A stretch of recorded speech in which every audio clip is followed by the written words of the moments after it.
Estado Nacional. Nueva ola epidémica causada por la variante Omicron hace a los expertos proyectar posibles escenarios de hasta 100.000 incapacidades al mismo tiempo. ¿Son suficientes las medidas sanitarias que anunció el gobierno esta semana?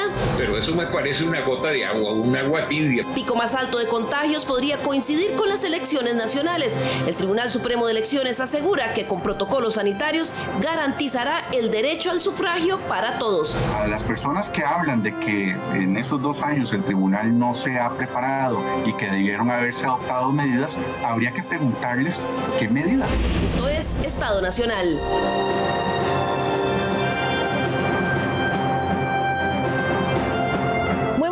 Bienvenidos a Estado Nacional. Gracias por acompañarnos la mañana de los domingos. El día de hoy vamos a conversar sobre un tema que volvió a robar todos los titulares de la prensa costarricense y la preocupación y ocupación tanto de autoridades sanitarias como de todos los ciudadanos. Y es el aumento en la ola epidémica causada por la nueva variante Omicron.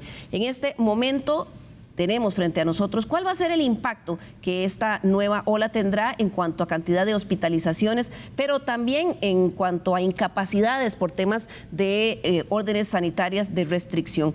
También está el tema de que el próximo pico de esta ola parece que va a coincidir precisamente, días más, días menos, con las elecciones nacionales, que por supuesto significan una mayor movilización de personas y aglomeraciones. Y por otro lado están las críticas que han hecho algunos expertos a las medidas de contención que por lo menos anunció esta semana el gobierno. ¿Son suficientes para la magnitud del problema que tenemos enfrente? De eso vamos a conversar y permítame presentarle ahora a los expertos que nos acompañan el día de hoy aquí en Estado Nacional. Le damos la bienvenida a Tomás del Camino, director de la Escuela de Sistemas Inteligentes de la Universidad Senfotec, quien ha estado junto a su colega Santiago Núñez haciendo una serie y publicando una serie de reportes y proyecciones. Buenos días, Tomás, gusto de tenerte en Estado Nacional nuevamente. Muchas gracias por la invitación, siempre es un placer estar aquí. También contamos el día de hoy, tenemos el gusto de contar aquí en Estado Nacional con el criterio del experto, el doctor Luis Rosero Bixby, demógrafo que también ha estado publicando sus proyecciones. Buenos días, doctor. Buenos días, muchas gracias por la invitación y buenos días a su audiencia. Así es, y para completar esta conversación que tendremos el día de hoy, le pedimos aquí en Estado Nacional también a Pamela Jiménez, investigadora del programa Estado de la Nación, que nos acompañara en uno de los últimos programas que hicimos el año pasado en diciembre, hablando sobre turismo. Pamela hacía el señalamiento de que para que la actividad fuera sostenible tenía que ir acompañada de políticas públicas. Pamela, estaba haciendo usted casi que un pronóstico de lo que lamentablemente pasó. ¿Hacía falta más política pública? Bueno, yo creo que la evidencia científica en este caso era muy clara, teníamos información muy detallada sobre lo que estaba sucediendo en otros países del mundo, sobre lo que iba a llegar a Costa Rica y sobre Omicron. Yo creo que en Costa Rica tratamos de establecer algunas medidas de apertura, especialmente con bajos controles para reactivar la producción, especialmente en el sector turístico, pero lo que vemos ahora es que la política de desarrollo productivo en el turismo no puede estar basada en una política antivacunas o sin controles, porque no hemos salido de la pandemia. O sea, tenemos que tener muy claro que no podemos hablar de la pandemia en pasado, por lo menos durante estos próximos meses. Así es, pero tal vez para comenzar quiero iniciar con el doctor Rosero Bixby, porque él en sus reportes que publica periódicamente me llamó mucho la atención los números o las cifras que él publicó sobre cantidad de incidencia de casos la primera semana o la semana antes del 7 de enero en cuanto a por dónde llegó el Omicron. Vamos a ver este primer gráfico que tenemos ahí en pantalla y que muestra los distritos con máxima incidencia del COVID-19 en la semana de interés, eso es decir, antes del 7 de enero. Los 6 primeros son destinos turísticos. El primer lugar le corresponde al distrito de Cóbano, de Punta Arenas, que alberga la zona turística de Malpaís y Santa Teresa. Este distrito, al igual que Jacó, tuvo una incidencia de COVID 13 veces mayor de lo que cabría esperar, dadas las condiciones existentes en Costa Rica. Con estos datos, ¿qué podemos deducir, señor Rosero? Sí, esa gráfica es muy elocuente, ¿verdad? En los primeros lugares en cuanto a incidencia y con números altísimos están casi exclusivamente distritos turísticos. Eso significa que en la primera semana de enero y un resultado parecido se obtuvo en la última de diciembre, la variante Omicron, que fue la que desató la ola, entró por esos lugares, ¿verdad? Es clarísimo. Es clarísima la información. El caso, por ejemplo, del distrito Cóbano, en donde está Santa Teresa, es dramático. Creo que casi 15 veces la incidencia relativa. Doctor, casi 15 veces en el distrito de Cóbano, dice usted. De Cóbano, correcto. Quiero pedirle a nuestros compañeros de producción que nos muestre un gráfico que el doctor Rosero Bixby hizo animado, el mapa. Vamos a ver ese mapa que nos muestra de una forma muy clara esta gráfica que estábamos viendo, véala traducida en el mapa. Doctor, ¿cuáles son esos puntos? Hablaba usted primero de Cóbano. Los puntos rojos que ustedes ven son donde hubo mayor incidencia de casos la semana antes del 7 de enero. Es correcto. En ese mapa están representados los distritos del país, en realidad donde está ubicado la población del distrito, ¿verdad? Es un mapa más elocuente que sombrear áreas de distritos. Y además, con procedimientos estadísticos, se identificaron conglomerados de distritos donde la incidencia de COVID-19, es decir, la cantidad de casos nuevos, era significativamente más alta que en el resto. Y se estableció un ranking, ¿verdad?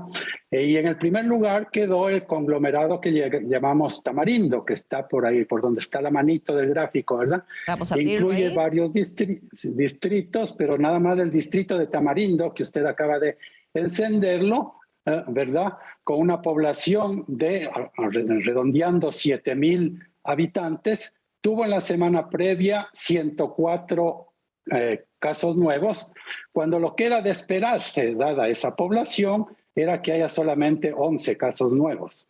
Entonces, este es el caso únicamente de un distrito. O sea, era de esperarse, perdón, doctor, era de esperarse 11 casos y en realidad hubo 104. Correcto, ¿verdad? En otros distritos de Costa Rica con poblaciones semejantes de 7, 8 mil habitantes, hay 10 casos a la semana o menos, ¿verdad? O incluso en muchos ninguno. ¿Cuál caso le sigue en gravedad? El área de Cóbano, ¿verdad? El número 2, Malpaís, exactamente. Ahí está Santa Teresa, es el distrito de Cóbano, con una población de 9,000 habitantes. Registró 158 casos en la semana previa, y lo que era de esperarse, dada esa población y la composición por edades de la población, eran solamente 12 casos. Entonces, más de 10 veces, creo que es 14 veces lo que era de esperarse.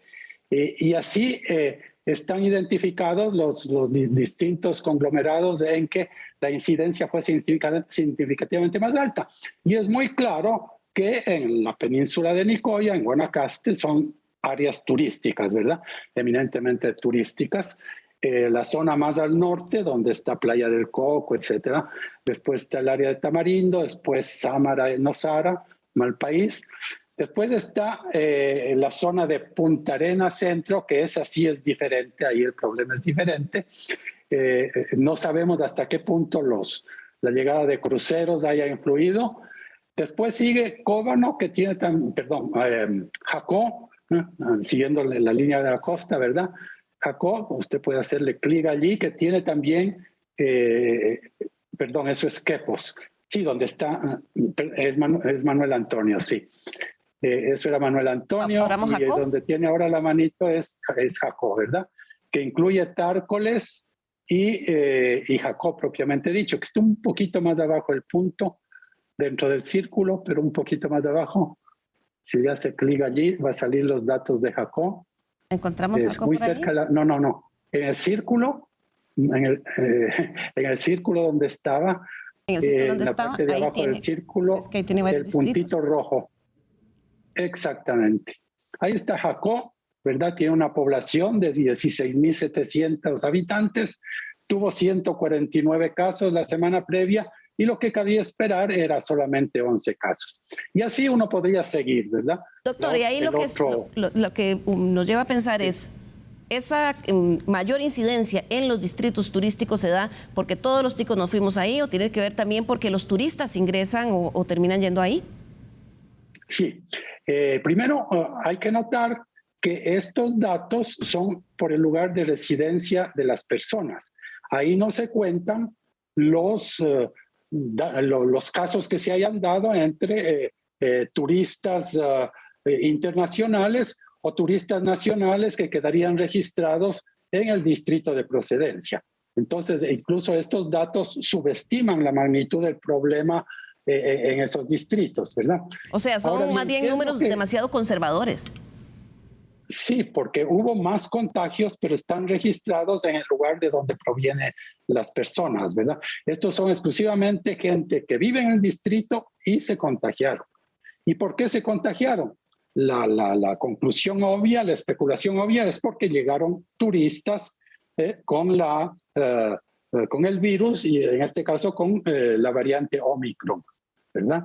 Esto ocurrió durante diciembre, esta primera semana de enero y posiblemente ha continuado, pero en algún momento va a pasar la ola, ¿verdad? Y la ola va a seguir ahora en otros distritos. De hecho, mucho turista nacional que fue a esos distritos probablemente se contagió y ya está de regreso en el Valle Central regando el virus, ¿verdad? En zonas de Heredia, Santana, etc. De hecho, en este mismo mapa, el cuarto foco más alto de contagio era la zona afluente, muy rica, de Santana, San Antonio de Belén, Ciudad Cariari, ¿verdad? Ese era el cuarto foco más alto de contagio. Ahí posiblemente ya empezaron a regresar los turistas de esas zonas y también allí es posible que costarricenses que volvieron del exterior trajeron el virus. Entonces, esta es la historia por la que creemos que el disparador de la Omicron fue el turismo, ¿verdad? Pamela, eso era algo de lo que usted pronosticaba cuando tuvimos el programa aquí en diciembre. Muchos sectores han dicho si debió el gobierno hace ya mucho tiempo atrás tomar otras medidas como solicitar pruebas diagnósticas a las personas que ingresan en el país, como está sucediendo en la mayoría de países. Si usted viaja en este momento a Estados Unidos, a España, tiene que hacerse una prueba para poder ingresar al país. Sí, Costa Rica es de los pocos países del mundo que en este momento no está requiriendo pruebas de control o de vacunación para el ingreso de personas. Yo añadiría algo sobre lo que comentó el doctor Rosero, y es el disparador de esta ola es el turismo, especialmente sin controles. O sea, el país permitió eventos masivos, por ejemplo, festivales, conciertos, y el turismo tiene dos características importantes que son principalmente desafíos que propician el contagio. La entrada de personas en Costa Rica que vienen fuera del país sin control previo, ya sea pruebas de vacunación o pruebas PCR, por ejemplo, y que además el turismo también implica muchos contactos interpersonales y aglomeración de personas. Entonces, el turismo que hemos tenido, la política que se mantuvo de un turismo abierto, sin controles, con aglomeración de personas, lo que generó es que se disparara esta ola de contagios.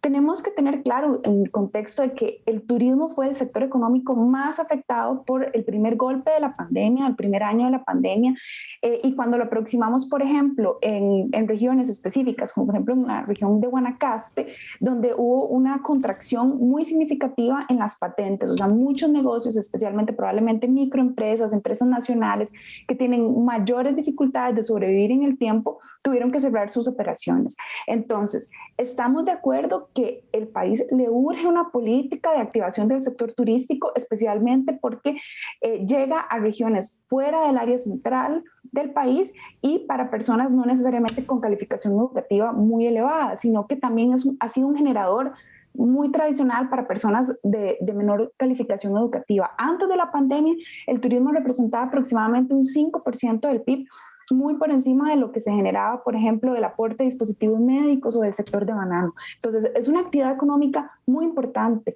Se necesita una activación, pero no podemos asumir que la pandemia finalizó. Claro.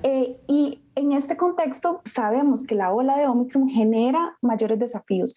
El Banco Mundial recientemente redujo sus proyecciones de crecimiento para el 2022 por justamente lo que se está viendo en el mundo. Y en Costa Rica hemos tenido la fortuna de tener información previa de lo que estaba pasando en Europa y en Estados Unidos. Sabíamos lo que iba a pasar y por eso al principio de la pandemia todos nos encerramos, el país cerró sus puertas, tuvimos restricciones. ¿Y usted cree, Pamela, que en esta nueva ola de Omicron, que también tuvimos el tiempo de verla venir, impactar primero a Estados Unidos y Europa, no nos sirvió de nada ese tiempo previo?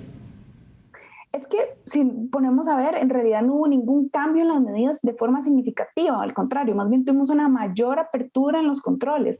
Entonces, teniendo la información, teniendo evidencia científica clara de experiencia internacional y con datos realizados en el país, como lo que ha realizado el Centro Centroamericano de Población, el doctor Rosero, Tomás de Camino, la Universidad Nacional u otras universidades, había evidencia de lo que estaba pasando en el país y de lo que estaba pasando afuera. Y no hubo ningún cambio significativo en las medidas de control. No podemos hacer turismo como lo hacíamos en el 2019. Estamos en una pandemia. Entonces necesitan mayores controles. Y este es el desafío actual del país, porque una apertura como la que tenemos ahorita, bueno, ya nos están permitiendo eventos masivos, pero antes estaban permitiendo eventos masivos. Ahora, ¿qué es lo que pasa? Bueno, mayores restricciones o mayores contagios, mayores personas con dificultades para poder trabajar. Claro. Entonces, se tiene que reactivar la economía, pero yo diría activar la economía, activar el turismo, pero no haciendo nada o pretendiendo que estamos en el 2019. Gracias, Pamela. Tomás, ¿usted cree que se pudo haber evitado? Evidentemente, esta nueva variante es súper contagiosa, está afectando a todo el mundo, todos los países tienen la misma situación. Pero ¿cuánto pesó esto que dice Pamela de que no se tomaron medidas cuando se veía venir el problema? Sí, es importante. Yo creo que no se pudo haber evitado. Lo que se pudo haber es planificado para cuando llegara, ¿verdad? O haber contenido o retrasado o suavizado a la llegada de la variante. Y en términos de largo plazo, no podemos tener una visión de corto plazo para el control de una epidemia como esta. Porque, por ejemplo, en el mismo turismo, a largo plazo, el efecto de aislamiento de un número, estamos hablando posiblemente de más de 100,000 personas aisladas por COVID, hace que no se puedan ni siquiera prestar los servicios. O sea, las mismas empresas que podían operar ahora empiezan a tener infección en sus zonas y simplemente no pueden prestar servicios y quedamos exactamente igual. ¿Usted cree que Costa Rica debió haber pedido hace más tiempo la prueba a todos los...? Totalmente. Omicron es un virus de migración. No Omicron, perdón, COVID, es un virus de migración. Las variantes van a ocurrir en diferentes países. Incluso en Costa Rica podrían ocurrir variantes interesantes, por ponerlo de alguna manera. Entonces tenemos que estar, por supuesto, que monitoreando los puertos de entrada y salida, porque es por ahí donde van a entrar todas las variantes de COVID, esta y otras más que en el futuro pueden ocurrir. ¿Ha sido un error, cree usted, no haber implementado esto? El Colegio de Médicos lo había pedido también, que se pidiera prueba de diagnóstica a toda la persona en Grecia. Definitivamente, es una práctica que no era difícil de hacer. Yo creo que hubiera traído un turismo de hecho específico y un turismo mucho más sano al país y no hubiera generado, yo pienso, que ningún problema el haber pedido ese requisito. Claro. El doctor Rosero Bixby también, dentro de los estudios que publica periódicamente, hace, doctor, una proyección para los próximos, una proyección de próximos nuevos casos. Vamos a ver este gráfico, doctor, y un poco qué es lo que usted está viendo. Esta es una proyección para los próximos 2 meses de la curva de nuevos diagnósticos, ¿verdad? La curva de incidencia. Y lo que nos dice es que, bueno, primero, vemos que lo ya ocurrido, ¿verdad? Hasta el 12 de enero, desde fines de diciembre, fue una subida excepcionalmente rápida, ¿verdad? De la curva, mucho más rápida que, por ejemplo, la ola de abril y mayo, ¿verdad? Y eso hemos hecho la predicción, ¿verdad? Con modelos epidemiológicos y hay un alto nivel de incertidumbre sobre lo que va a pasar y en ese sentido es mejor trabajar con con varios escenarios. En un escenario optimista, que está indicado por los puntos verdes de la gráfica, en un escenario optimista, la ola pues el aumento de casos va a continuar y la ola llegará a su pico justamente a fines de enero, principios de febrero, ¿verdad? Con cerca de 5,000 casos. Esta es una situación optimista si es que logra bajar la tasa de contagio al nivel de 1, ¿verdad?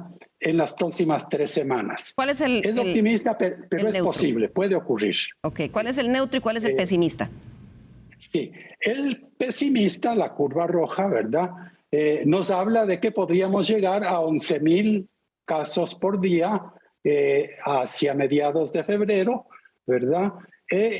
Aunque es posible que muchos de esos casos no lleguen a detectarse porque ya habrá una saturación de las capacidades de testeo en el país, ¿verdad? Y el escenario intermedio o neutro nos habla de que vamos a llegar a unos 7,000, un poco más de 7,000 casos en la segunda semana de febrero. Sea cual sea el escenario, el hecho es que, por ejemplo, para el día de las elecciones vamos a estar con números bastante altos, nunca antes vistos, de nuevos contagios, ¿verdad? Puede ser entre 5,000 y quizás unos 9, 10,000 casos al día. Y eso va a sugerir todo un desafío porque evidentemente las elecciones generan una gran movilización de personas. Tomás del Camino Beck es el director de la Escuela de Sistemas Inteligentes de la Universidad de Senfotec y es un científico que junto a también Santiago Núñez Corrales, que es de la Escuela de Ciencias de Información que está en la Universidad de Illinois Urbana-Champaign, publicaron también recientemente unas proyecciones. Tomás, ¿qué es lo que ustedes estaban viendo? El reporte de ustedes habla de hospitalizaciones y de incapacidades. Comencemos primero con las hospitalizaciones esperadas. Sí, bueno, uno de los puntos que nosotros quisimos trabajar, porque en realidad parte de la crisis de COVID ha sido el número de hospitalizaciones. Sin embargo, al venir Omicron y al tener una hospitalización potencialmente más leve, no solo es el número de hospitalizaciones, sino el número de personas que están positivas, ¿verdad?, que están aisladas al mismo tiempo. Entonces hicimos una proyección y basado en diferentes picos que son similares a los que proyecta don Luis Rosero, pensando, por ejemplo, ahí vemos en ese gráfico la primera curva, que es la anaranjada.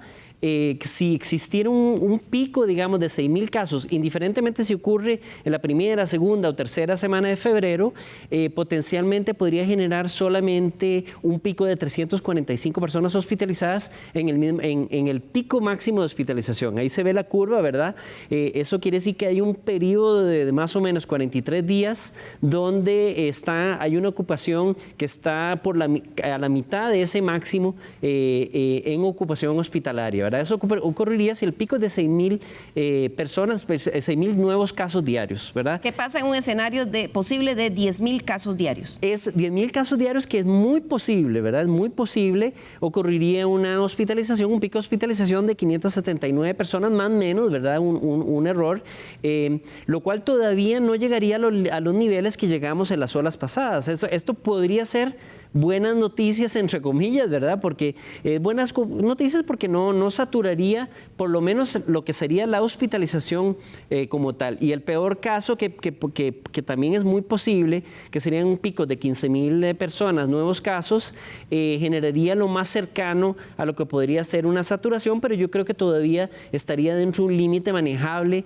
en las hospitalizaciones. Sin embargo, y aquí hay un asterisco bien grande, el problema está en que no son solo las hospitalizaciones el problema de salud, sino las personas que tienen sospecha de tener COVID o síntomas y van a los centros de emergencia, ¿verdad? Entonces estamos hablando que si hay tantos casos al día, imagínense un lugar como Tamarindo, ¿verdad?, como Jacó, si hay tantas personas llegando al mismo tiempo, estos centros de salud no tienen la capacidad para recibir a tantas personas. Imagínense si el nivel de positividad, estaba hablando de don Luis Rosero, que llegaron a ciento y tantos casos, ¿verdad? Ciento tantos casos, imagínense que al día lleguen, no sé, 10 personas, estamos hablando de una positividad en ese momento del 20%, eso quiere decir que probablemente llegaron 200 personas ese día a sentirse más o menos mal, ¿verdad? Y a buscar atención. Entonces imagínense si esos números siguen subiendo, definitivamente hay una crisis que ya es la capacidad de poder recibir esas personas y hacerle una prueba, porque además a eso le sumamos que tenemos un número muy limitado de aplicación de pruebas PCR, ¿verdad? Que ya estamos cerca del punto de saturación, por tanto vamos a tener una gran incógnita a partir de ahora, incluso de no sabemos si esos 4.000 casos que se presentaron ayer son porque se pudieron reportar 4.000 casos o son que efectivamente hubo 4.000 nuevos casos ese día. Otra de las cosas que el reporte que realizaron Santiago y usted, Tomás, ha llamado la atención es el tema de las incapacidades. Y por incapacidades hablamos a la gente que está enferma y le dan la orden de restricción, pero también quienes estuvieron en contacto y tienen orden de restricción. Vamos a ver en este cuadro cuál es uno de los escenarios más dramáticos que esperan en cuanto a fuerza laboral, según la proyección que ha hecho el estudio del PhD, Tomás del Camino Beck y Santiago Núñez. Ellos están hablando de que en un caso en un escenario de que se den 10.000 casos diarios, que era el escenario, digamos, intermedio, sí. Intermedio. Ellos están hablando que eso podría generar, Tomás.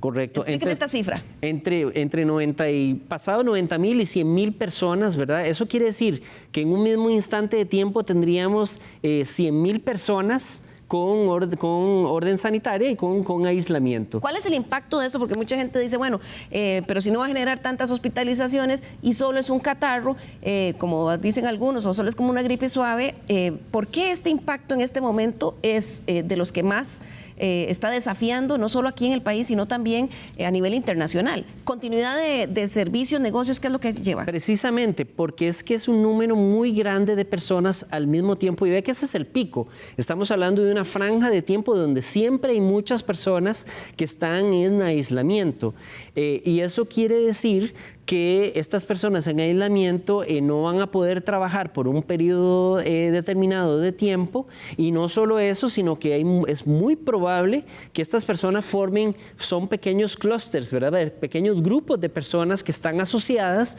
debido precisamente al trabajo. Entonces ustedes se pueden imaginar, uno de los problemas, por ejemplo, más graves sería que en un EVAIS, por ejemplo, se contagie una persona de COVID, y eso probablemente significa que toda la oficina de EVAIS tiene que cerrar. ¿verdad? Bueno, ya estamos teniendo noticias esta semana que pasó del impacto en la cantidad de personal médico de la Caja Costarricense del Seguro Social, que ya está empezando a verse afectada. También servicios, sabemos que en semanas anteriores aerolíneas internacionales tuvieron que suspender vuelos y hubo toda una congestión, precisamente porque cuando se manda a restricción a las personas... se van en grupo, ¿verdad? Es un grupo de personas que están asociadas, que por nexo y porque Omicron es extremadamente contagiosa, y ese es el asunto, la probabilidad de que otra persona se contagie, si es en el mismo lugar de trabajo, es muy alta. Aquí estamos en un riesgo de contagio, ¿verdad?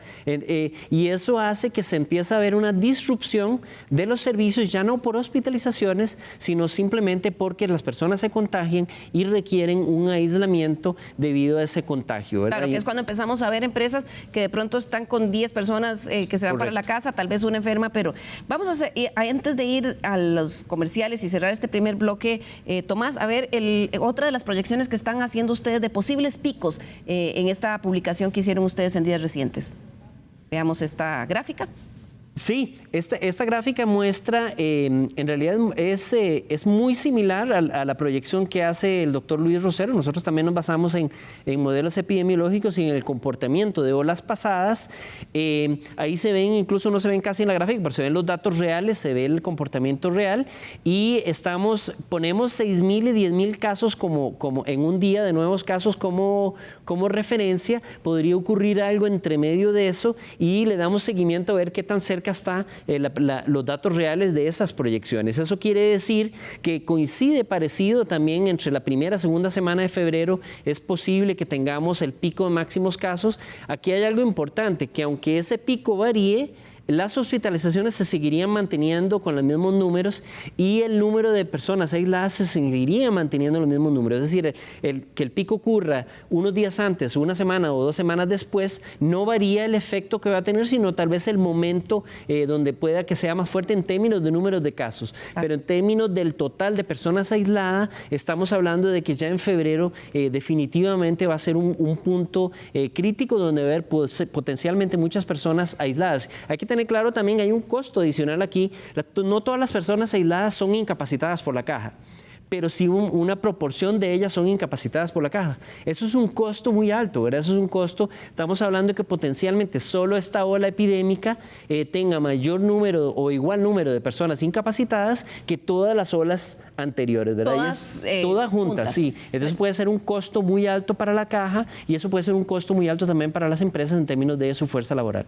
Así es, precisamente porque queríamos incluir en esta conversación el punto de vista que representa la red sanitaria del país en Estado Nacional a través de la oficina de prensa de la Caja Costarricense del Seguro Social. Gestionamos una entrevista para contar con un vocero de la Caja para que nos hablara primero cómo estaban enfrentando esta demanda masiva de servicios por esta ola y también cuál era el costo del tema de las incapacidades. Sin embargo, un día antes de grabar el programa se nos dijo que no había ningún vocero disponible porque estaban con las autoridades de gobierno analizando la situación. Esperamos que en próximos programas sí podamos contar con ellos. Vamos a hacer aquí nuestra primera pausa y al regresar vamos a hablar de si son suficientes las medidas que anunció el gobierno la semana pasada. ¿Qué nos espera para las elecciones?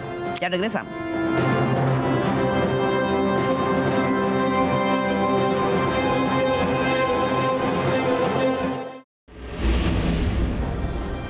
Le recordamos nuestro correo l.carranza@teletica.com. Escríbanos, nos interesan mucho sus opiniones.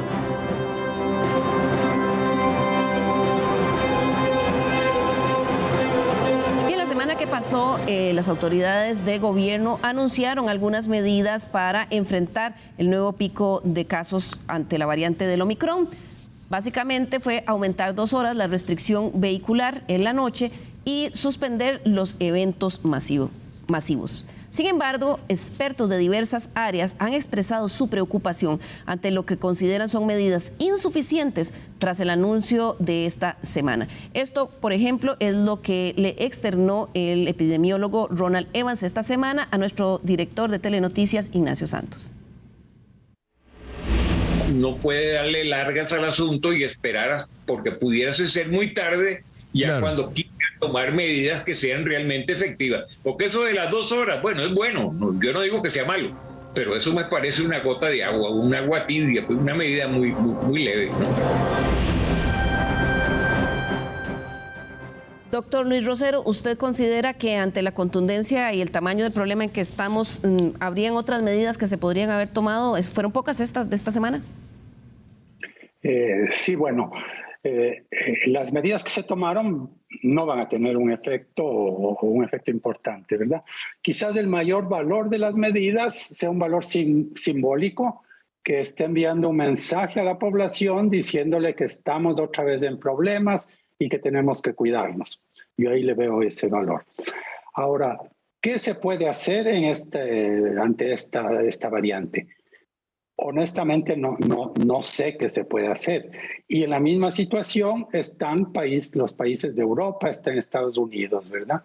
Porque realmente está la velocidad a la que se produce el contagio, que tratar de aplanar la curva, como se hizo en el año 2020 o el año pasado, tratar de hacer eso sería extremadamente difícil y costoso. Prácticamente habría que paralizar el país para que deje de haber contagios.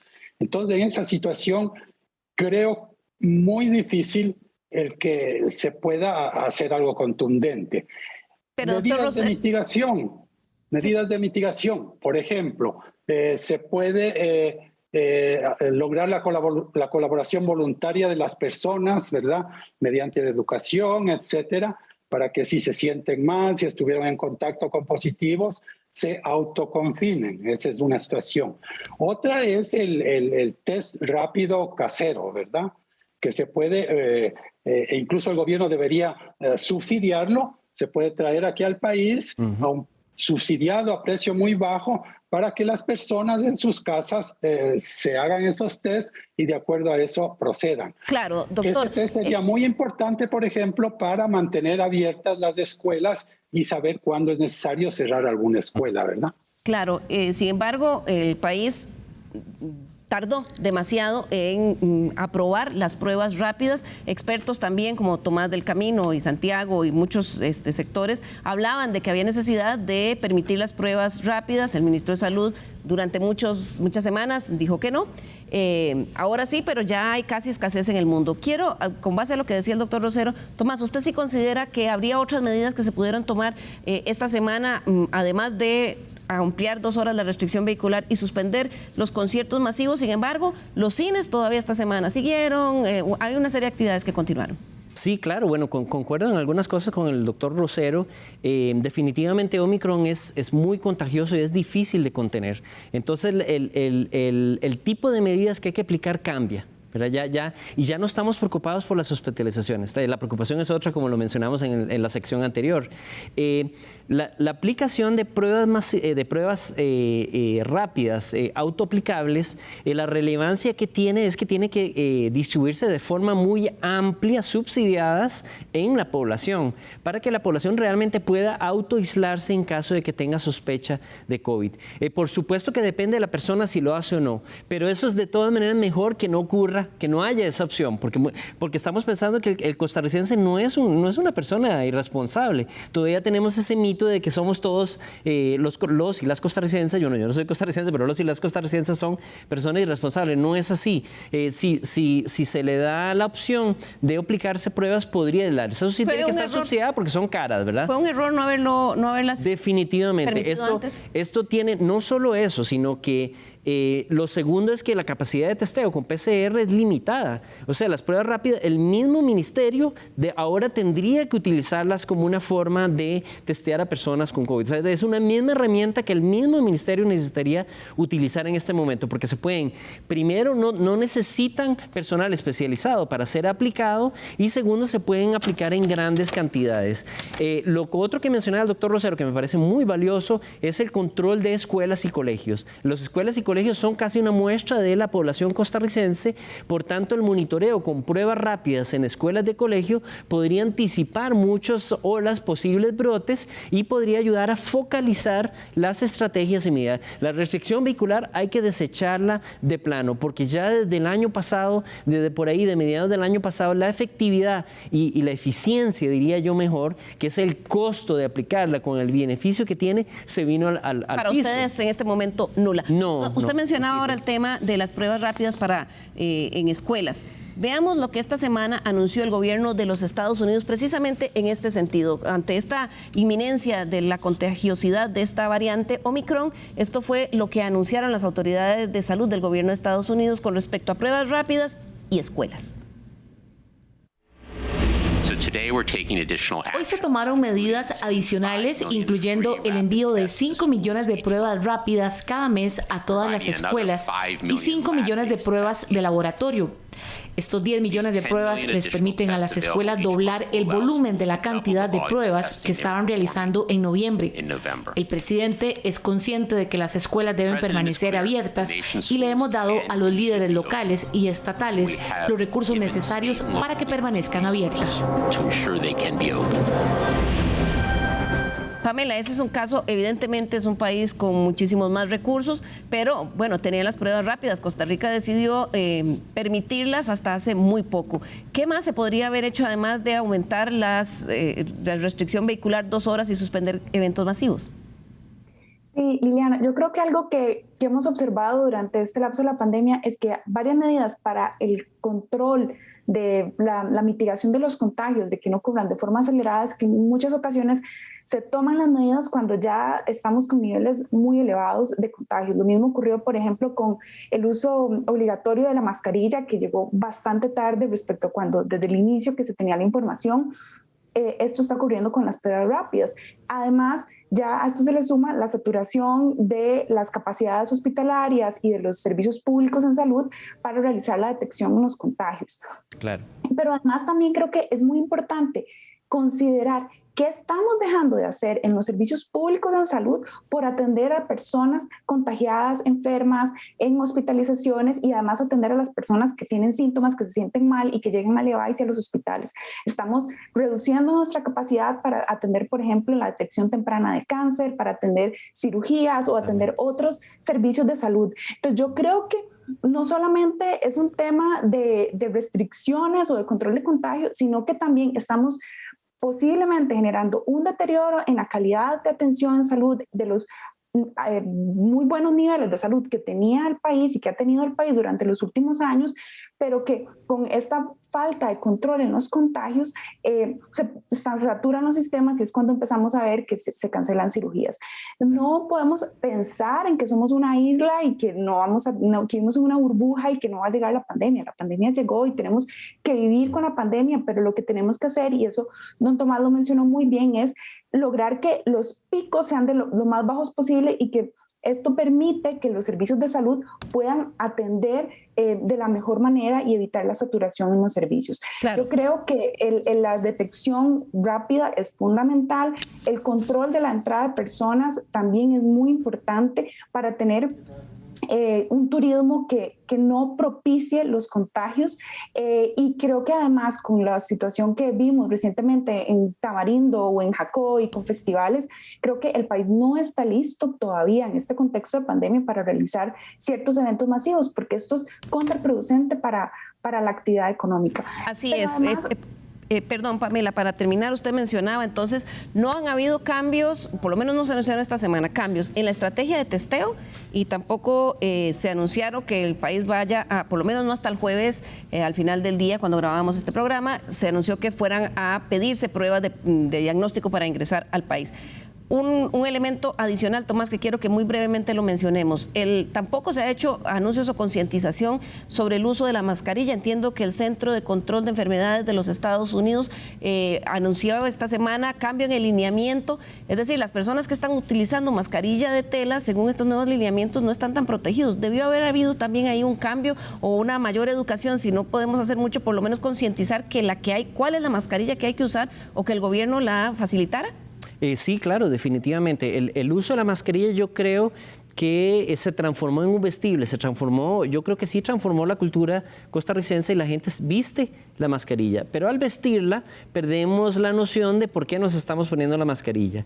Ahora, con los niveles de contagio anteriores todavía funcionaba, sin embargo aparece una variante que tiene niveles de contagios tan altos que ahora hay que reforzar el uso de la mascarilla con mascarillas de mejor calidad en términos de control de virus. Entonces yo creo que igual tiene que ser subvencionado, tiene que ser porque son caras, ¿verdad? Son de naturaleza desechable, aunque tienen cierto reuso. No podemos estarle pidiendo a la población que esté comprando mascarillas todos los días, pero sí podríamos facilitar el acceso de esas mascarillas y esto también facilitaría, así como en la primera ola que ocurrió en el 2020, ¿verdad? Por ahí de septiembre, que fue recién que se implementó la mascarilla de forma obligatoria, tuvo un impacto considerable en la reducción de casos en ese momento y yo diría que ahorita ocurriría lo mismo si aumentamos la calidad de estas mascarillas N95, KN95. ¿Debería estar eso en la estrategia? Debería estar en la estrategia una forma de hacerle llegar a las personas esta mascarilla, también campañas completas para el uso correcto y el uso de mascarillas correctas y yo creo que el momento cultural en la población costarricense es alto, es bueno para ahora sustituirlo, bueno, ahora usemos mascarillas mejores, pero eso tiene que estar dentro de un plan, esas son las estrategias que estamos pidiendo en este momento y no reducción de tiempo de 12 de la noche a 10 de la noche. Claro. Pamela, dos cosas que vamos a enfrentar y que tienen que ver con aglomeración de personas. De entrada, las elecciones el 6 de febrero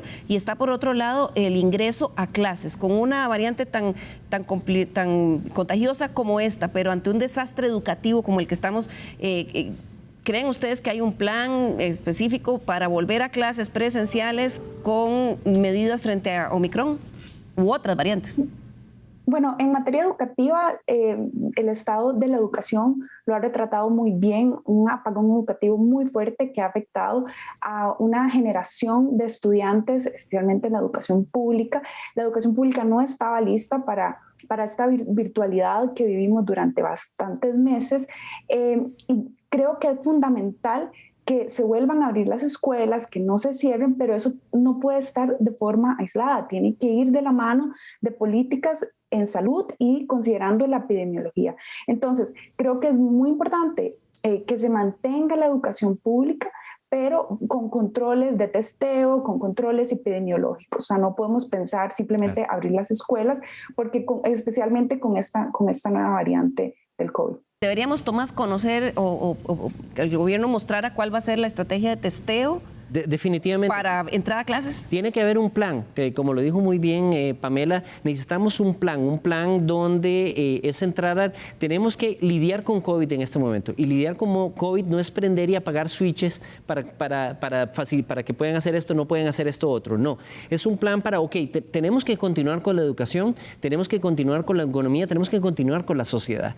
Pero entonces, ¿qué podemos utilizar para movernos con el COVID y de manera segura? Y esa es precisamente el testeo y el control cercano, el monitoreo muy, muy próximo de lo que está sucediendo con COVID para poder tomar decisiones locales. Es decir, si un colegio se detecta que empieza a aumentar el número de casos, inmediatamente tomar una acción local en una escuela, un colegio, que evite o impida que haya un brote que vaya más allá de solamente un número limitado de estudiantes. Bueno, después de lo que han planteado los expertos aquí esta mañana, sin duda, creo que como mi responsabilidad me encantaría hacer un programa en los próximos días con el ministro de Salud y el ministro de Educación para conocer cuál es el plan frente a esto. El otro tema que preocupa muchísimo son las elecciones, ya lo ha dicho el doctor Rosero, lo ha dicho Tomás del Camino, probablemente el pico más alto de contagios se va a estar muy cerca del día de las elecciones.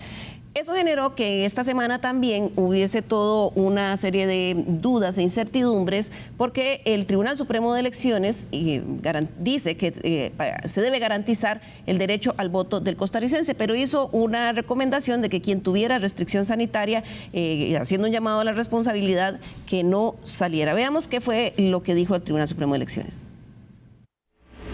Una orden sanitaria no es un impedimento para ejercer el derecho al sufragio. Es la Constitución Política en su artículo 91 la que establece que los derechos políticos solamente se suspenden por que así lo disponga un juez en una sentencia condenatoria para una persona en particular. Una orden sanitaria no es eso y en consecuencia las personas, incluso con una orden sanitaria, conservan su derecho al sufragio y es deber del Tribunal Supremo de Elecciones garantizar que esas personas puedan votar. Eso es la consideración legal, constitucional que hay que hacer. Y eso no obsta para que nosotros desde la institución hayamos manifestado lo que a mí me parece obvio, sensato, razonable en cualquier país del mundo, y es que una persona que esté enferma de COVID-19 o que tenga una orden sanitaria, pues respete esa orden y se quede en su casa. Doctor Rosero, como demógrafo, ¿le preocupa a usted la coincidencia azarosa de que el pico de contagios vaya a estar cerca de las elecciones? Hasta cierto punto. Yo creo que al momento de las elecciones ya va a llegar, estaremos en el pico, o sea que a partir de allí va a empezar a disminuir la ola pandémica, ¿verdad? O sea, habríamos llegado ya a lo peor y es muy difícil pensar que esto se va a prolongar más debido a las elecciones. En todo este programa y en general hay mucha alarma, mucho alarmismo sobre esta nueva ola pandémica. Pero esta nueva ola pandémica también trae buenas noticias, ¿verdad? Algunas se han dado a conocer aquí, por ejemplo, que las hospitalizaciones son relativamente mucho menores, ¿verdad? La letalidad de esta variante es muchísimo menor de la que teníamos antes, ¿verdad? Otro aspecto que también no se conoce muy bien en la población en general es que con esta variante el periodo de infección es mucho más corto. Eso hace que aparente ser más contagiosa, ¿verdad? Porque se está reproduciendo una generación tras otra de contagios a periodos mucho más breves. Estimamos que ahora es 3 días el periodo medio entre 2 generaciones de contagios, contrario a los 6 días que era antes. Entonces, todo esto son noticias buenas. Eso significa que, por ejemplo, la ola va a ser más estrecha, ¿verdad? El tiempo que va a durar la ola va a ser más estrecha, que va a bajar mucho más rápidamente la cantidad de casos de lo que ocurrió en olas pasadas. Entonces, esta es la situación. Posiblemente, como le digo, al momento de las elecciones estaremos en el momento más feo, pero en el momento en que ya se ve la tierra prometida, digamos, se ve que va a empezar a bajar. Así es, doctor. Creo que esas buenas noticias que usted menciona son las que nos tienen que servir de inspiración para que los costarricenses también hagamos nuestra parte, tomando nuestra responsabilidad personal de mantener los protocolos, de utilizar la mascarilla, de si estamos con síntomas no ir a lugares para seguir contagiando, pero eso sin duda es la cara positiva de esta situación. Tomás, desde el punto de vista de, digamos, de comportamiento humano y la mera técnica de implementación de protocolos, ¿qué desafío sugiere el 6 de febrero en estas condiciones, las elecciones? Bueno, efectivamente han ocurrido elecciones en época de COVID en otros lados, han mostrado algún cambio en la dinámica, pero no ha sido tampoco una cosa que ha creado una nueva ola, solo una elección.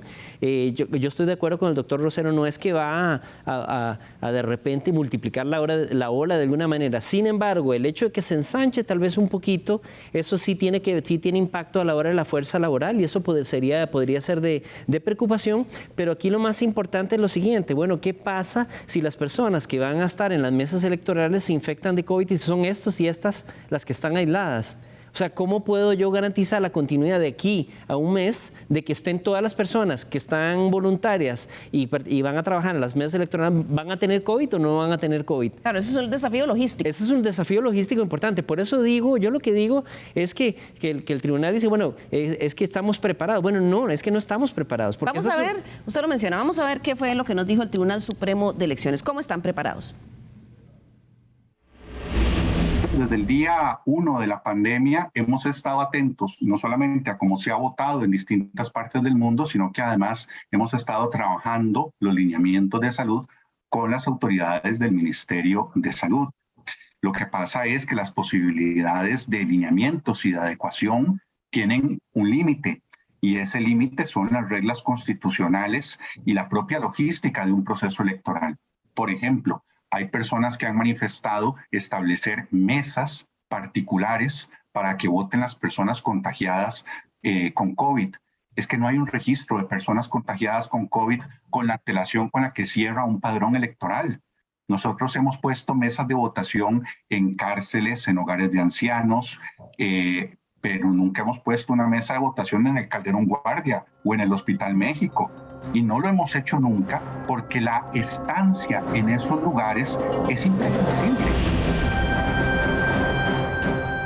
Pamela, menciona Gustavo Román un tema logístico también que tiene sus límites, ¿verdad? Y que han ellos implementado los protocolos en conjunto con las autoridades sanitarias y viendo también mejores prácticas de otros países que, como decía Tomás, han estado en elecciones, realizaron elecciones exitosamente aún en este contexto.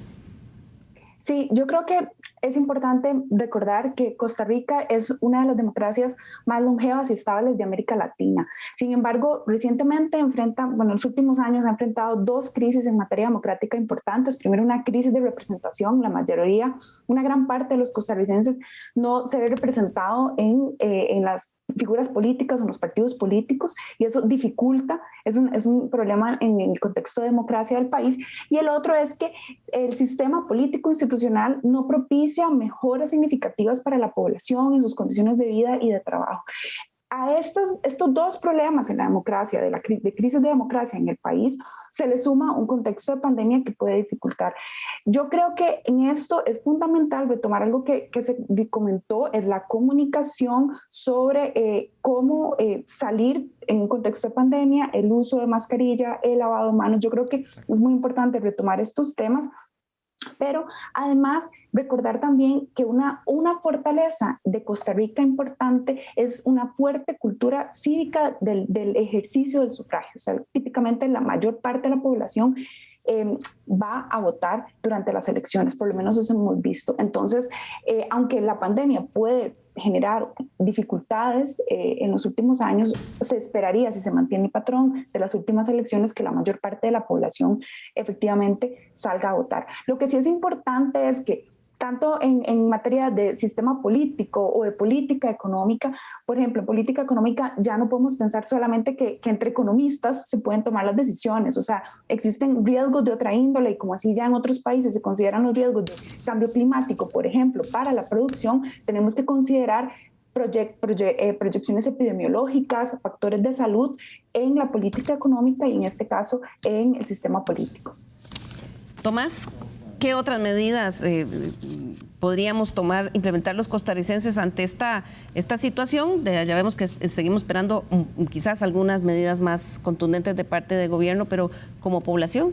Yo estoy de acuerdo en lo que dijo Pamela. En realidad no se puede no se puede impedir que las personas vayan a votar, ¿verdad? Y yo creo que sería absurdo decir que hay mesas especiales para personas con COVID o algo así, porque incluso eso sería cuestionable también, ¿verdad? Yo creo que lo que hay que hacer es también tampoco pedirle a la población que no vaya a votar si está en aislamiento. Yo creo que es ingenuo y imagínense, es una elección de presidente o presidenta en el país que no es trivial, ¿verdad? Una orden de aislamiento sopeso con la elección de un país no es tan fácil tomar la decisión. Entonces no es que yo es irresponsable porque estaba en aislamiento va a votar. No, pero es que es irresponsable, también es responsabilidad ir a votar, ¿verdad? Entonces, yo creo que tenemos que dejar eso fuera de la discusión. Aquí el asunto es, que sea seguro. Lo dijo muy bien Pamela. ¿Cuáles son las medidas que debería tener una persona aislada o no, de máxima seguridad, de máximo riesgo? Uso de mascarillas KN95, tengo una aquí, por eso lo hago así. Asegurarse que vaya solo o sola, ¿verdad? Que se asegure que vaya al lugar, que tiene que ir al lugar más cercano, que es lo más probable, ¿verdad? Porque la gente va a votar en el lugar más cercano y se regrese inmediatamente a su hogar, y este tipo de medidas. Pero no solo eso, en las mesas de votación, garantizar la ventilación máxima y segura de los lugares de votación, poner sensores incluso para determinar la calidad de aire dentro de un espacio interno, si se puede en espacios exteriores dentro de las mismas escuelas también que se aprovechen, evitar aglomeraciones al máximo, garantizar que los voluntarios, las personas que van a trabajar en la mesa estén con cero riesgo de contacto, porque van a estar en contacto con cientos de personas, ¿verdad? Entonces hay que garantizar la seguridad de salud de estas personas, y que de aquí a cuando sean las elecciones que no se enfermen también, ¿verdad? Claro. Porque si no tendríamos un problema del número de personas apoyando estas elecciones. Así es, y ahí lo más importante es extremar al máximo esas medidas. Mascarilla, la NK45 es, ¿verdad?, la que más protege, lavado de manos, esterilización con alcohol, distanciamiento, si tengo síntomas, no ir a lugares donde puedo contagiar a otras personas. Se nos acaba el tiempo, voy a pedirle a nuestros invitados que en un minuto nos den su conclusión final. Voy a empezar con usted, Pamela Jiménez, del Estado de la Nación. Bueno, mi reflexión es que en este contexto en el que estamos, de que se acercan las elecciones, yo sí quisiera recalcar que la próxima persona que asuma el mando de la presidencia de la República va a asumir un país más empobrecido, con mayor desigualdad, y cuyo principal desafío va a ser enfrentar los problemas estructurales en materia económica, política, social y ambiental que tiene Costa Rica, en un contexto en que vamos de salida de la pandemia, pero que va a ser difícil, y que además es importante considerar las restricciones fiscales. Y creo que estas son preguntas importantes para los candidatos presidenciales que estamos viendo en estos días. Muchas gracias, Pamela. Continúo con usted, Tomás del Camino. Bueno, yo creo que lo que necesitamos una visión con enfermedades contagiosas. Esto no va a ser la última, esta epidemia no va a ser, es la primera de ese tipo, pero no va a ser la última.